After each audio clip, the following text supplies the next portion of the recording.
গতকাল স্থানীয় সময় রাত 11:15 শক্তিশালী একটি ভূমিকম্পে কেঁপে ওঠে জাপান আবহাওয়া সংস্থার তথ্য অনুযায়ী উপকূল থেকে প্রায় 80 কিলোমিটার দূরে মাটির 50 কিলোমিটার গভীরে এই ভূমিকম্পের উৎপত্তি। প্রাথমিকভাবে সুনামির সতর্কতা জারি করা হলেও পরবর্তীতে তা তুলে নেওয়া হয়। তবে উপকূলে প্রায় 70 সেন্টিমিটার উচ্চতার ঢেউ দেখা গিয়েছিল।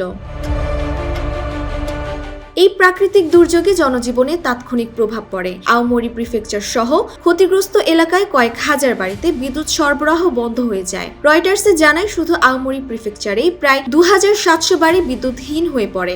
সতর্কতামূলক ব্যবস্থা হিসেবে প্রায় 90,000 মানুষকে দ্রুত নিরাপদ আশ্রয়ে নেওয়া হয়েছে। উত্তর পূর্ব উপকূলে ইস্ট জাপান রেলওয়ে কর্তৃপক্ষ কিছু রেল সেবা স্থগিত করে দেয়।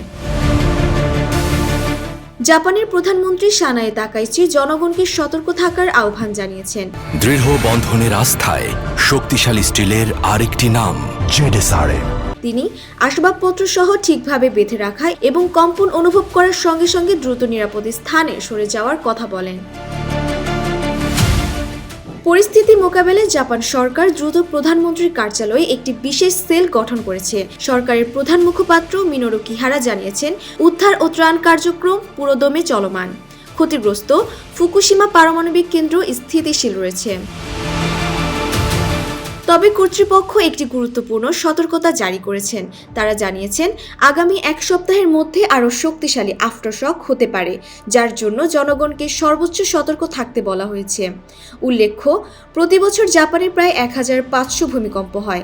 বিশেষজ্ঞদের মতে আগামী 30 বছরের মধ্যে নানকাই ট্রাফ অঞ্চলে আরও বড় আকারের ভূমিকম্প হওয়ার সম্ভাবনা 60 থেকে 90%।